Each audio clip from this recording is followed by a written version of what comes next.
Golden State Media Concepts bring you Book Review Podcast, a haven for bookworms of all ages and the widest genres, from mystery to memoirs, romance to comedy, fantasy to sci-fi. If you love to read, this is a podcast for you. It's the Golden State Media Concepts Book Review Podcast.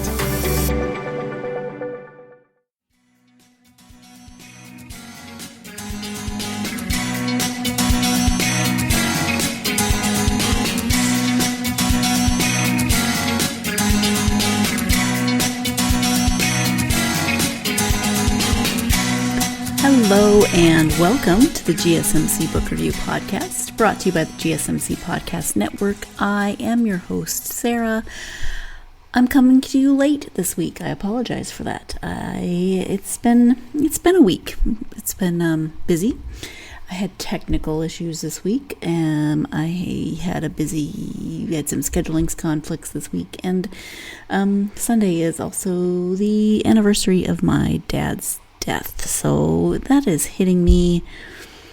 Well, I knew it would hit me hard, but it's walloped me in a few places. Not in a few places, on a few days that I wasn't expecting. There were, some surprises in terms of the way it's affected me. So, just a brief update on why I'm coming to you late this week. And again, I apologize, but I hope you are having a good week. I hope that there have been some wonderful things happening in your week. Can't believe it's almost April. I can't believe it's still snowing at home.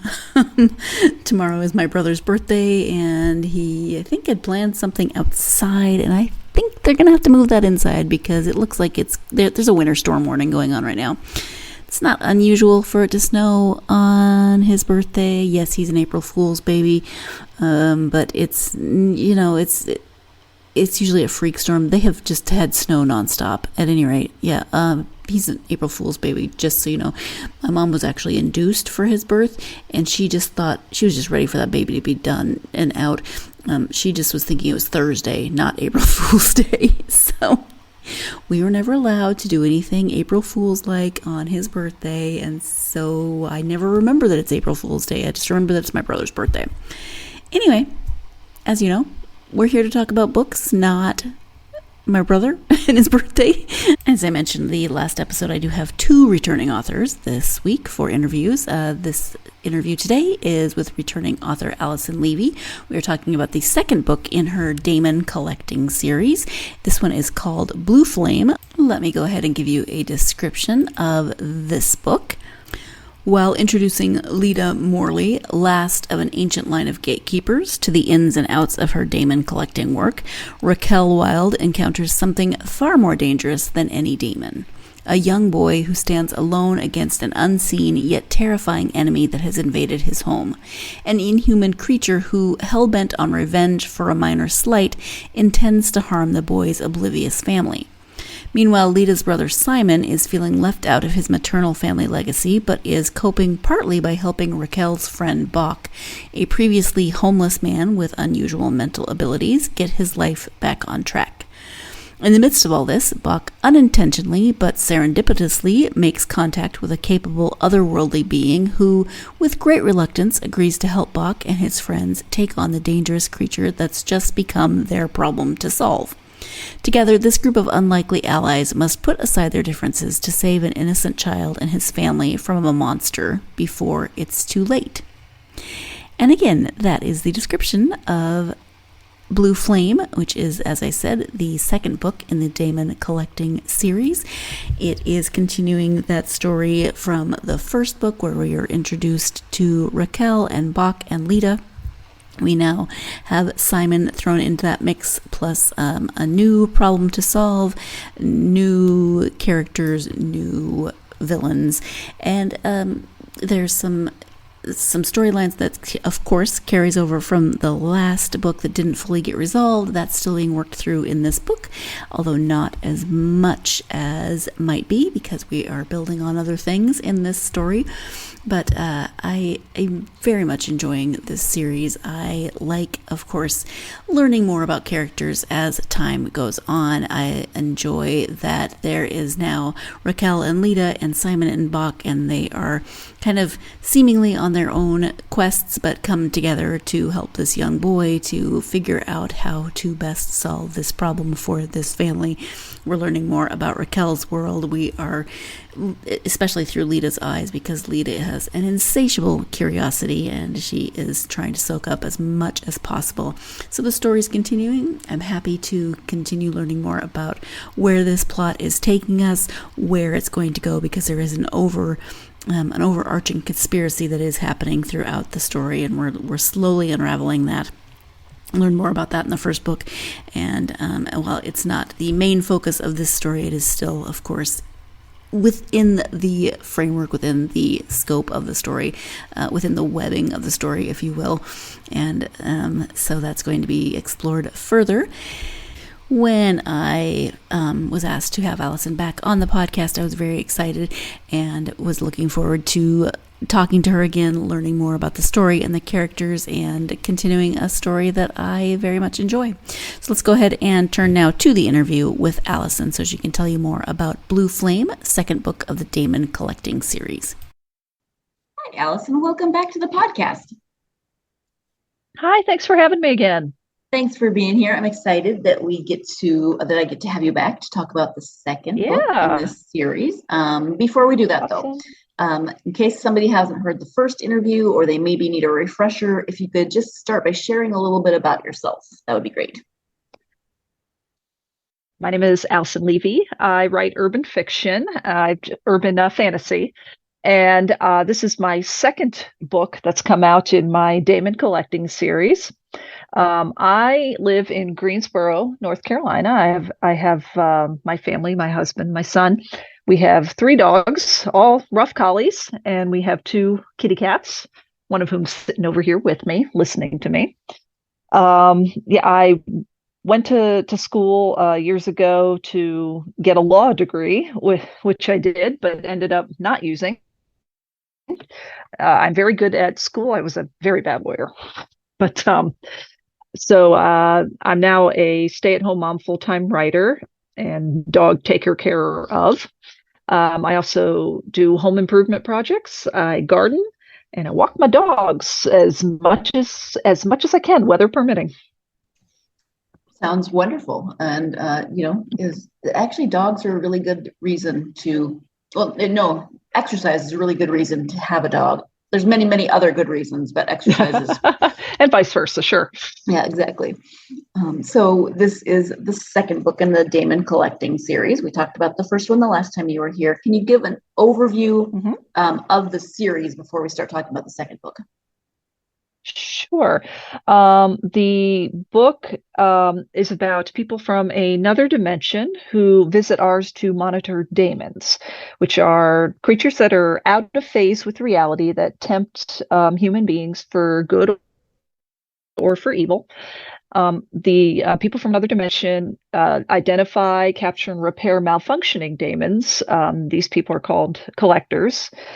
Daemons are not thinking creatures. They are just sort of cogs in the cosmic machine. They just do what they are, quote unquote, programmed to do.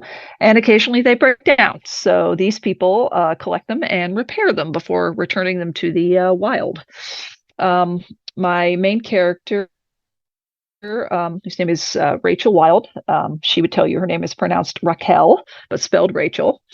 She given a couple of difficult jobs that she struggles to get done as part of her assignments, she stumbles across a hidden conspiracy among her people, but hasn't found out the details that, as of yet, it's sort of very sketchy, very uncertain what's going on. And in the course of doing that, she's introduced to Lita Morley, who is the latest in a long line of family of gatekeepers, but her branch of the family had kind of lost its identification as gatekeepers. They weren't aware of this, so she's had to reintroduce them to their family history. And part of while she was doing that, she met a man who had been homeless for a number of months, a young man who goes by the name of Bach, who has an unusual gift that he is an oracle, that he just sort of, without any rhyme or reason, knows things that he shouldn't be able to know. And he half intentionally, half unwittingly leads her to be able to find Lita and to uncover this conspiracy that's happening. And that leads us up to, that kind of takes you through the first book leading up to the second one. Okay, so there you have an overview of the series. If you haven't read the first book, or maybe if you have read the first book, but it's always good to have a refresher before learning more about a second book. We are going to go ahead and take our first break of this episode. When we come back, the overview, of course, of the second book, Blue Flame. Stay tuned. You're listening to the GSMC Book Review Podcast, and I'll be right back. Golden State Media Concepts bring you the Bible Study Podcast. Reflect and journey the Bible as together we study God's Word and be inspired. Bible study made fun and informative for all ages. It's the Golden State Media Concepts Bible Study Podcast.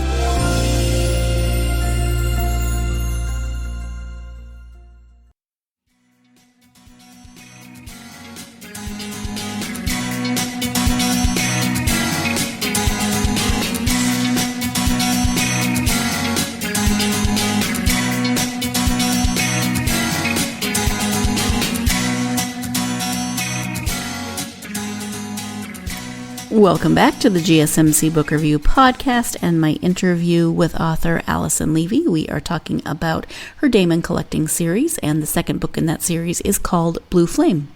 Let's go ahead and return to that interview.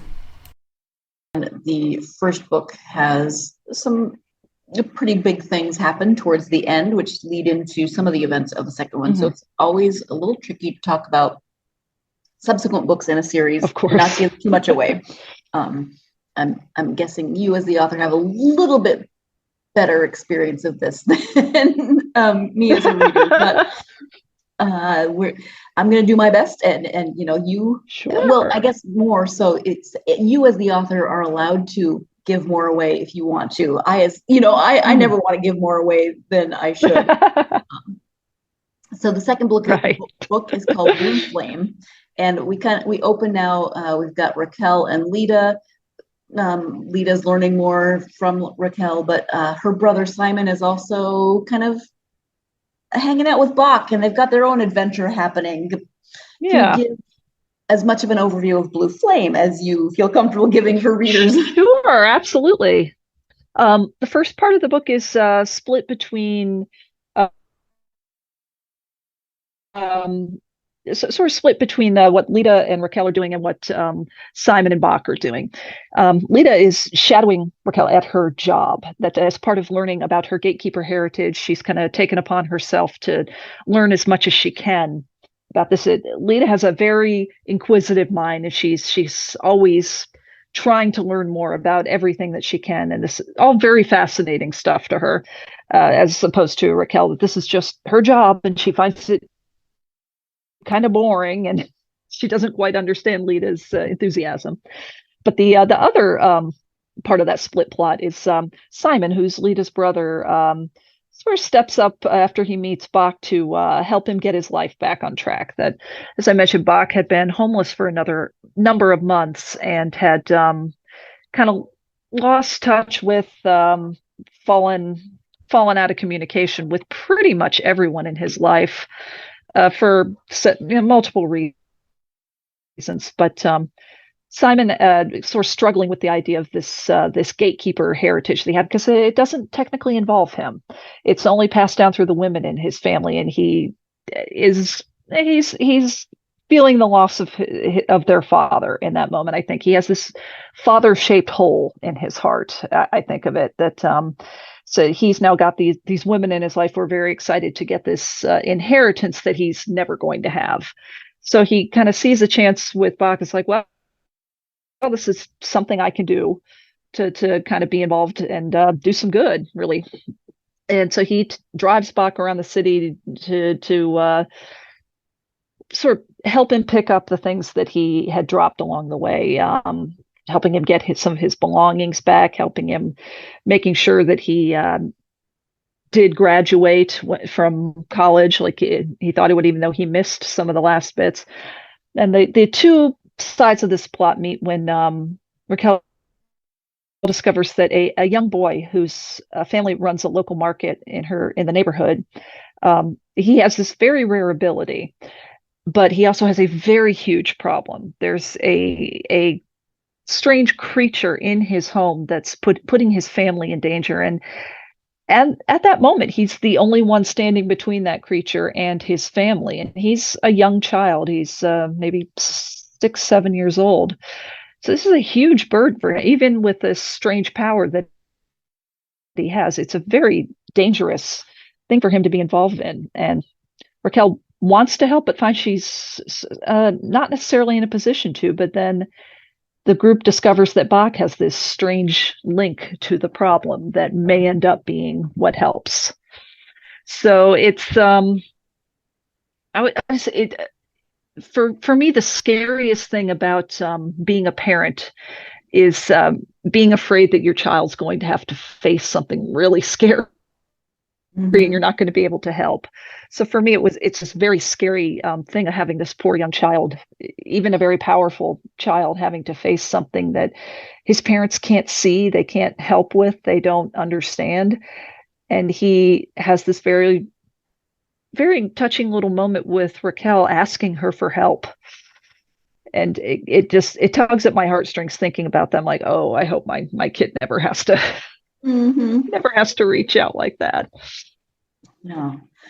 Was that something of your initial inspiration or jumping off point for this part of the story? Was that feeling as a parent, or did you come at the story from another angle?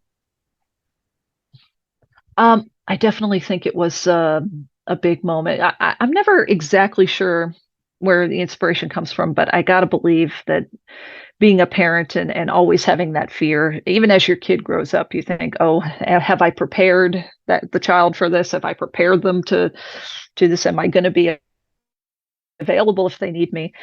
So it's this very, I don't know. It's when you're a parent, it's this constant balancing act of, I want my kid to be able to take care of themselves, but I don't want them to have too much. So I did kind of come at it from the suspicion of the boy, Najee, who's definitely too young to be dealing with a thing like this. And I wanted him to show that he's strong, that he wants to protect his family. He wants to be a good son, a good kid, but he's just overwhelmed and it's too much for him. I also really wanted to expand on the idea that I touched on a little bit in my first book about the dimensional spectrum. That there was this mention of the dimensional spectrum being like a rainbow, that every dimension in a spectrum is one color of the rainbow. So I wanted to expand on that with the idea that each dimension exists in multiple rainbows. So that our dimension is the green dimension in the spectrum that includes Raquel's dimension, but it's also the green color in the rainbow spectrum that includes an entirely different set of dimensions, so that there are dimensions that we are connected to that Raquel's dimension is not. So I'm envisioning this ever spiraling outward, multiverse thing happening. It's kind of a kick to see how popular the idea of multiverse has gotten in widespread media these days. How Marvel and Rick and Morty, watching things. It is so cool to see what people come up with. Yeah, I think growing up, I'm not sure I ever heard the word multiverse, or if I heard it, I don't remember it. But now it's everywhere. Absolutely, and I understand why. It's such a fun concept to play with. Yeah, you can literally go a million different directions potentially. So yeah. How was it writing from, you've got these 4 characters, 2 different storylines that do end up coming together? Was that a fun challenge? Was it a challenge? Um, it initially, I initially for this book, I almost set myself up to have too much of a challenge. I had sort of had Raquel, Lita, and Bach all jumbling these different plot lines together. I finally decided that I was really making it much more complicated than it needed to be. So Simon was a late addition to the book. I had this character kind of on the back burner. I knew that in my character profiles, I knew Lita had a brother, but I hadn't developed him very much. So when I decided that I've had too much on my plate here, I really need to split this into two parallel plot lines and then bring them back together. It didn't seem right to have Bach doing that alone. So I thought, I will sit down and develop Simon and see what I can make him into. And he ended up kind of growing very organically from my initial idea of that. I just thought he's sort of the only man in this very immediate family, and he's very much feeling the absence of his father with this very female-centric inheritance that's come down with the gatekeepership, that the women in his family are the ones carrying this piece of an ancient daemon through thousands of years, but it only passes mother to daughter and not to the sons. So he comes across early on as sort of bratty in a way, but to me it was always very understandable. He's a smart guy, but he's impulsive, and he's never quite gotten over the death of his father when he was young. And now now that he's not being included in this very, very cool thing that's persisted through thousands of years of their family, he's again feeling the loss of his father, but in a very different way than his sister is feeling it.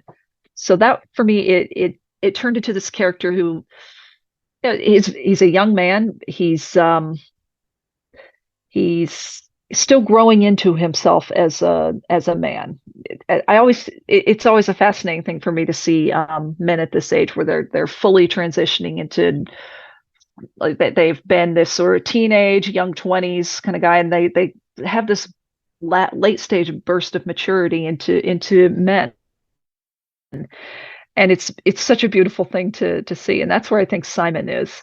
So it was nice to see him, who's sort of this, again, kind of impulsive, sort of loud-spoken guy, teamed up with Bach, who's very much an old soul. He's usually very soft-spoken and grew up very differently than him. And to see them sort of play off each other and come to terms with each other and just learn about each other, it ended up being some of the more interesting chapters to me to write. We are going to continue this topic, but first, our second break of this episode. When we come back, more about Simon kind of popping into the story a little bit unannounced. So stay tuned. You're listening to the GSMC Book Review Podcast, and I will be right back. Tired of searching the vast jungle of podcasts? Now listen close and hear this out. There's a podcast network that covers just about everything that you've been searching. The Golden State Media Concepts Podcast Network is here. Nothing less than a podcast bliss with endless hours of podcast coverage. From news, sports, music, fashion, cooking, entertainment, fantasy, football, and so much more. So stop lurking around and go straight out to the Golden State Media Concepts Podcast Network. Guaranteed to fill that podcast itch. Whatever it may be. Visit us at www.gsmcpodcast.com. Follow us on Facebook and Twitter, and download us on iTunes, SoundCloud, and Google Play.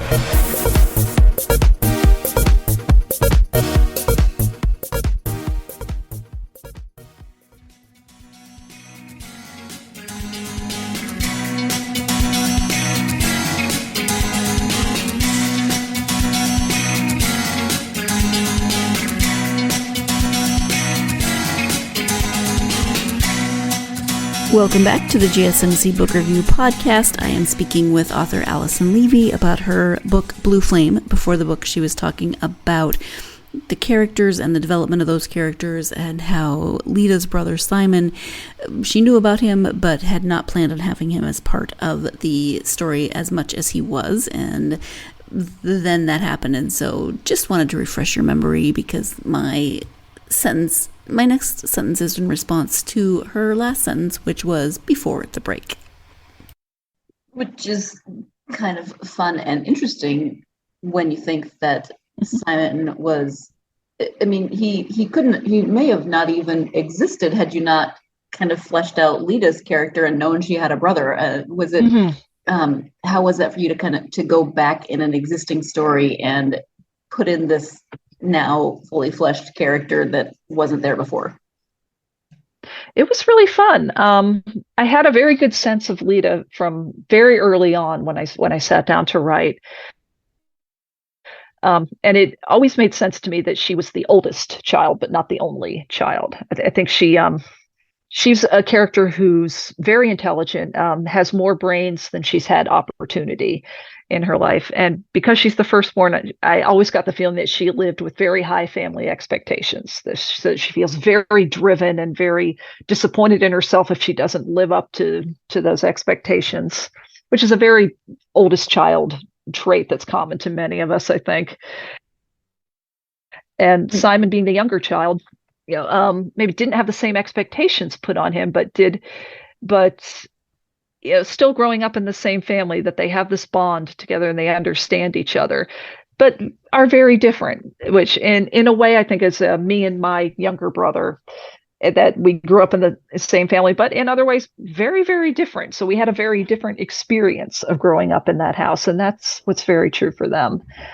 So it was really a lot of fun to go back and look at Lita, and also to write a little bit from their mother's point of view, which she was never meant to be a main character. She's a very small, minor character in the story, but it was very fun to just put her in a family setting and see how very different she is than in a professional setting. Mm-hmm. And it is amazing how children in the same family, regardless of how far apart in age they are, can have vastly different experiences in that family. Sometimes you talk to people and you think, oh, it's like you didn't even have the same parents. Yeah. And in some ways they didn't. Parents are different with, or at least a little different with every child. Exactly. Yeah.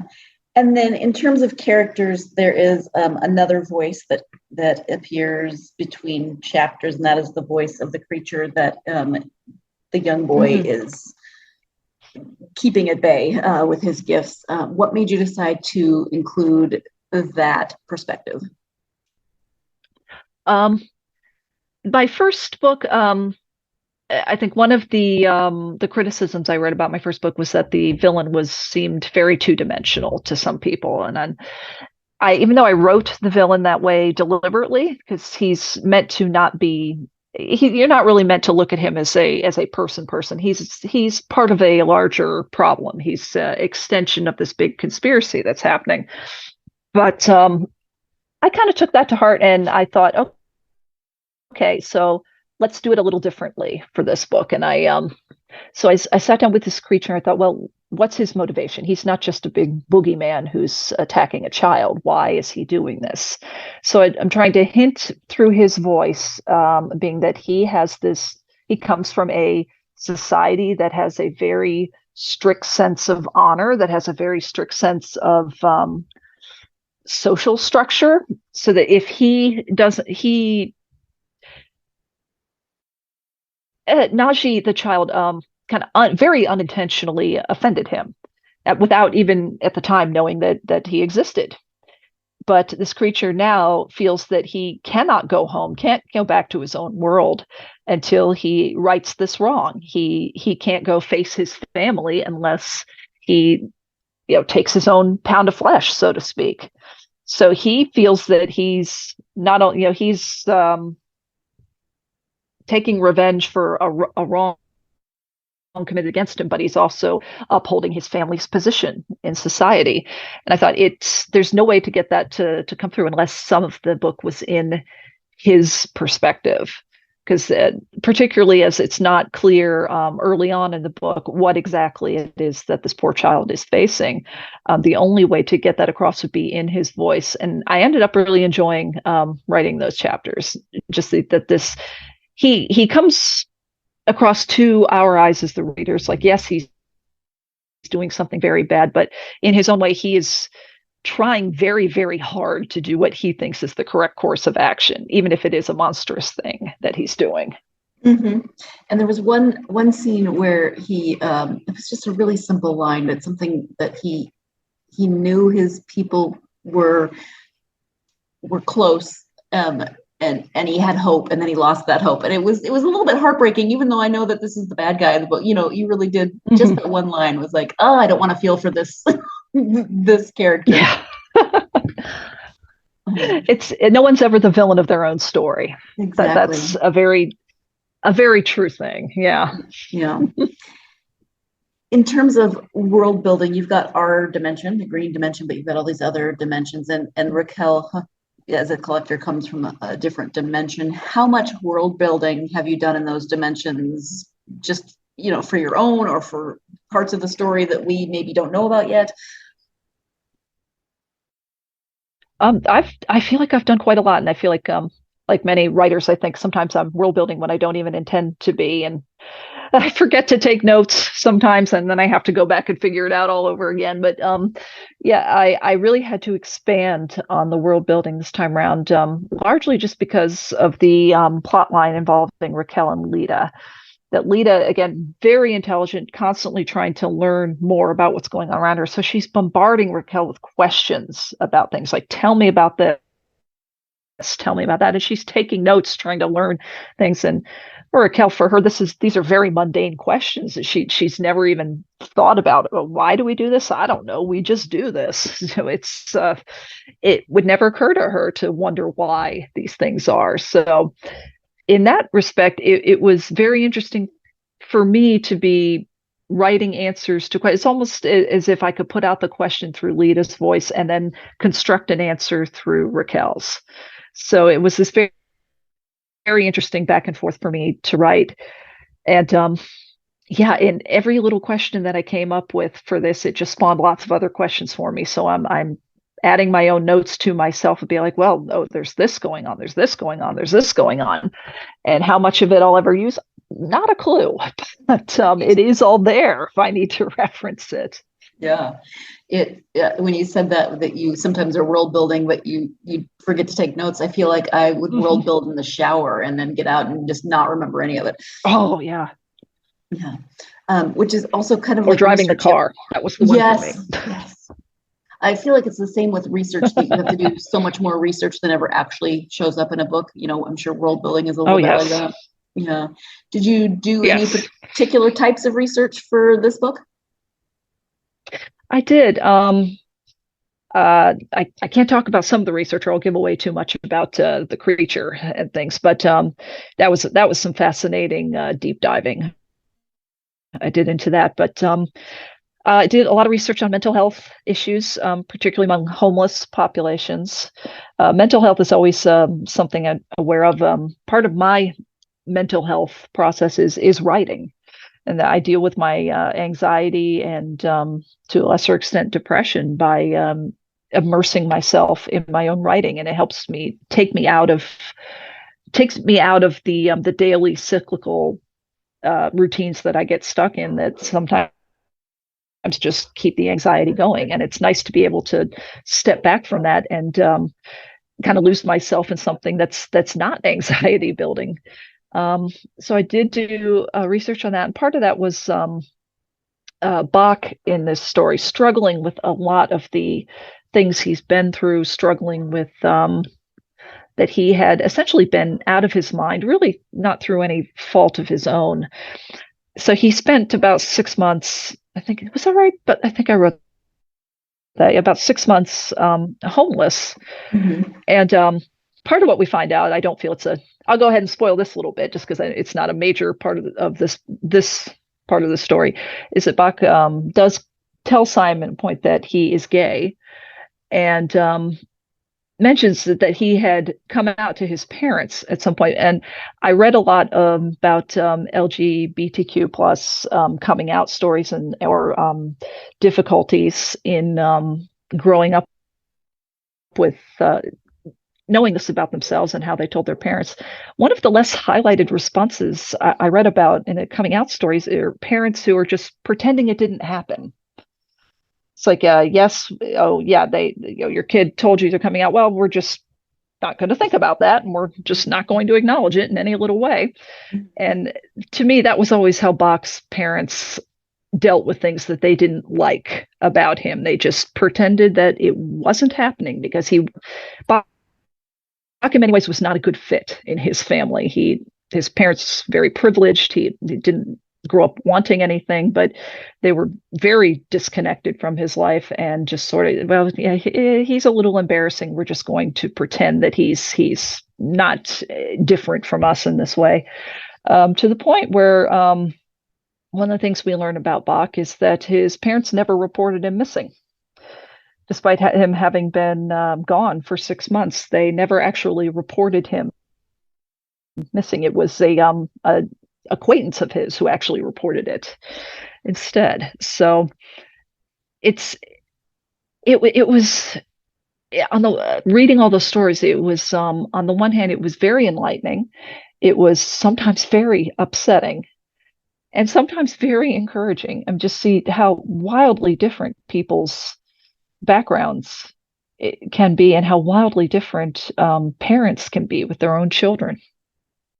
Time for our final break, but after I got off the call with Alison during our interview, I started thinking about this storyline with Bach coming out, his parents really just ignoring that, and the experience that so many people have with coming out stories. And then I thought of the spectrum of colors that is involved in these stories with all of the different dimensions, and I really wanted to go back in time and go back to that conversation and formulate a question about if there's a connection between that spectrum and the rainbow being a symbol of the LGBTQIA plus community. Probably better that I thought of that after the interview, because I could not have formed a question in the moment that easily, but very interesting to think about. We are going to talk about more about the colors, that spectrum, when we come back, just not in the way that I didn't think of until after the interview. So stay tuned. You're listening to the GSMC Book Review Podcast, and I will be right back. Golden State Media Concepts Sci-Fi Podcast. Together we dive into the world of sci-fi and science fiction. From episodes of Star Trek, Star Wars, to The Walking Dead, Resident Evil, all the hot new science fiction movies from the back doors of Marvel or DC. The Golden State Media Concepts Sci-Fi Podcast. You'll never look at science fiction the same way again.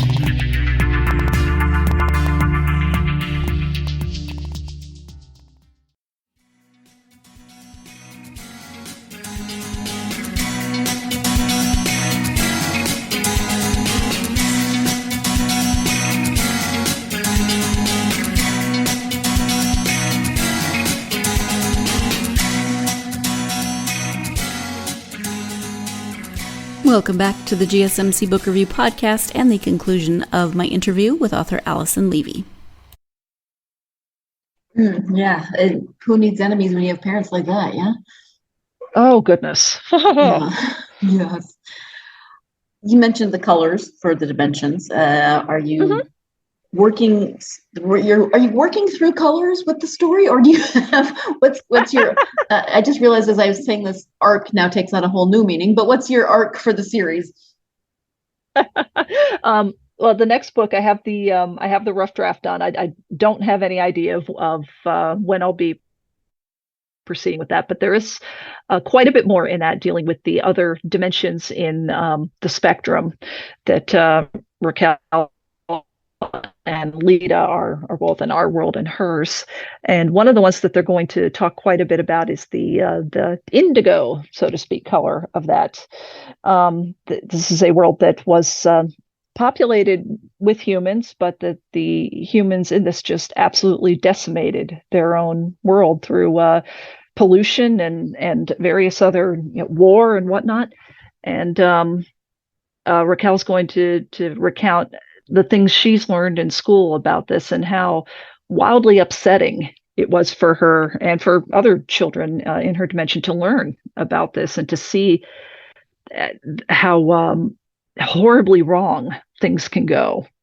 So that will definitely come back into play, and it will share a connection with the conspiracy that's happened. The conspiracy did not get a lot of attention in this book, but that was intentional. The thing I've noticed that, particularly in terms of things like terrorist attacks, is that there is often a lull like this, so that this thing happened. It happened to Raquel, it happened to Lita, and this very upsetting thing, but it's still very much how is this really happening? Is this really a thing? Is this a broader thing, or was this just a one-off? Was it a lone gunman kind of mentality? So it's in this book, it's very much a conspiracy theory almost. This is people talking back and forth. There's rumors going on, but there's no real action happening. But that's going to change in the third book, that the conspiracy is moving forward and things are starting to happen, that it can't be treated as just a theory anymore. Mm-hmm. But you do a good job of kind of indicating that we're in that lull. Toward the beginning of the book, there's a meeting of all the collectors and the conspiracy is brought up, but it's kind of like not exactly pushed aside, but not explored. We don't know. Either. Yeah, so we know it's kind of we don't know. We're not going to talk about it. Exactly. Yeah. Yes. Yeah. And so is that third book what you're working on currently? Not currently, but that one I've set aside. I have a start of a new series coming out in November, actually. Oh, yeah, so that has been my focus. It's going to be a very different take. It's also urban fantasy, but completely different world, different background entirely. It's about a young witch, early 20s, running away from her emotionally abusive family, and kind of discovering along the way how much of a privileged life she's led, and how she's not been allowed or capable of engaging with these sides of her magic society that are, really less pretty than the areas she was raised in. So there's a lot of issues of privilege and socially enforced ignorance. She's dealing with a lot of anxiety that she has to come to terms with, but it's also a story about the importance of found family and how we get to latch on to the people that we care about most. Mm-hmm. I think that's a very common theme in a lot of urban fantasy books, is that idea of found family, because absolutely so often the characters are just a little bit outside the norm of society, and they are creating those families. Absolutely. Makes sense. And how is that for you to work on two different series? Do you kind of just keep them separate, work on one at a time, or do you ever find yourself working on both at the same time? I do try to keep them separate as possible. I needed to put down the Damon collecting series a little bit to cool off after writing the third book and collect my thoughts going forward. So I wanted to work on the other one, knowing it was coming out anyway. So I'm working on the proofread of that and getting it ready for publication. So I do kind of bounce back and forth, but I try not to work on them too close together. I try not to go one day Damon collecting, the next day The Witch's Odyssey. And like, no, I need to maybe set aside a week for this and set aside a week for that, just to keep my thoughts from, you don't want to mesh those two together and end up with something completely unrecognizable. Right. Or accidentally be writing one story while you're working on writing the wrong story. Absolutely. In the book that you're working. Yeah, that would be bad. How about reading? What have you been reading lately that you're enjoying when you read for yourself? Yeah, I recently finished Stone Blind by Natalie Haynes, which was a really fascinating retelling of the Medusa story. I love retellings of myths. It's my favorite type of book to read. So that was really interesting. I love the way she portrayed how very petty and ridiculous the Greek gods are. I also read Lost Gods by Brom, which is sort of take one part Dante's Inferno, take one part American Gods, mush them together, and sprinkle some Orpheus and Eurydice on top of that. That was a really interesting read. Other than that, I've kind of been listening to a lot of LeVar Burton Reed's podcast when I'm out doing things. Listening to LeVar Burton Reed short stories is just such a wonderful guilty pleasure. He's so soothing. Mm-hmm. He's got such a soothing voice. Yeah, and it just takes me back to watching Reading Rainbow as a kid, so I totally get yes. that. Yeah. And then I know you've got a website, so if you can share all your all your internet information, website and social media. Website, I'm on damoncollecting.com, and social media, come find me on Instagram at A Levy Author. I'm also on Twitter and Facebook, also A Levy Author, but Instagram is your best bet. All right, wonderful. Alison, is there anything that we haven't talked about during this time that you wanted to make sure that you highlighted or you want to bring up? Oh, no, just I'm always trying to stress the importance of taking care of your mental health. So, yeah, it's something I struggle with. It's something so many people struggle with. So always encourage people to speak up when you need to speak up. If you need to take some time to yourself, do that. And never feel ashamed that you need to take that time and you need to put that energy into yourself, because you need to be your number one advocate. Absolutely. Yes. And it can sometimes be so hard when we're taught otherwise. Oh. Absolutely. I'm really encouraged to see how much the narrative is shifting in society these days to put more emphasis on the importance of mental health, something a lot of us didn't have growing up. So it's really delightful to see that that's changing. Yeah. Yeah. It's, I feel like it's moving away from the just get over it mentality. Not fast enough, but we are working away from that. Yes. Yeah. I'd like to see an end to that get a grip and bite your lip mentality. Yeah. Yeah. So, well, thank you so much. I really appreciate you taking the time to talk to me about Blue Flame and the Damon Collecting series. I am so happy to be back on here. Thank you. Thank you so much. Thank you once again to Alison for joining me. I always enjoy speaking with her. You know, there's a point when she was talking about Lita's insatiable curiosity and asking Raquel questions, and Raquel having this kind of like not really thinking about things, and then having to put things that she grew up with or things that just are so very commonplace about her world in an answer to a question that Lita is asking. And it's not the same thing, but it did make me think of when people ask questions about living in the U.S. now that I live in a different country. And sometimes they're very easy to answer. Sometimes I think, wow, you know, I've never really thought about why that is. And then sometimes they'll ask a question and I feel like I have to unpack a couple hundred years worth of history to try to answer the question, and then I way overthink it. So, you know, not the same thing but kind of on par with that. But that's just something that popped into my head, and it's kind of something that I've been thinking about. It is a very interesting thing to try to explain something that you grew up with. It's just normal to you. It's just what it is. And then somebody who grew up differently for whatever reason, and you try to explain, and how do you explain it in a way that makes sense and doesn't have to go back in time a couple of centuries or more than a couple of centuries. Anyway, thank you again to Alison for joining me. If you are a fan of fantasy, if you are a fan of multiverses or that multiverses, I think it's just whatever. It doesn't matter. We're not going to parse that right now. If you are a fan of that concept, you should definitely check out the Damon Collecting series. As I said, I am excited to find out where it will be going as it moves forward, to find out more about what's going on with these different dimensions and what's going to happen with the main characters of the story as their stories continue to unfold. So definitely check out these books if you or someone you know loves to read urban fantasy or that concept of the multiverse, Damon Collecting, you know, what have you. Definitely check out this series. And thank you to Alison. Thank you, of course, as always, to you.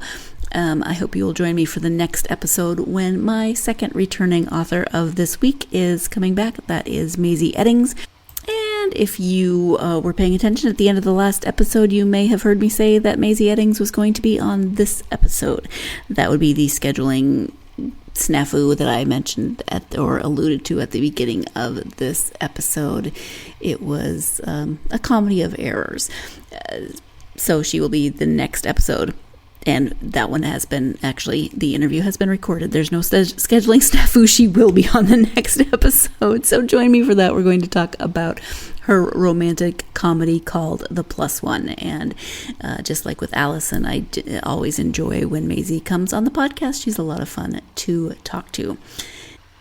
Before we conclude, as always, if you are a fan of this podcast and you could take a moment to do me a couple of quick favors, I would greatly appreciate it.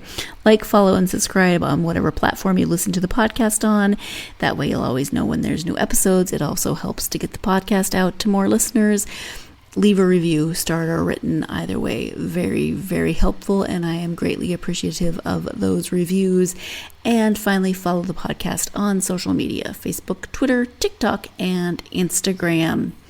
Hope you had a great week. I hope you have something planned for this weekend that is fun or relaxing or centered on self-care or whatever you need for your weekend to be. I hope you can find it, and hopefully it will involve lots of time to get yourself lost in a really good book.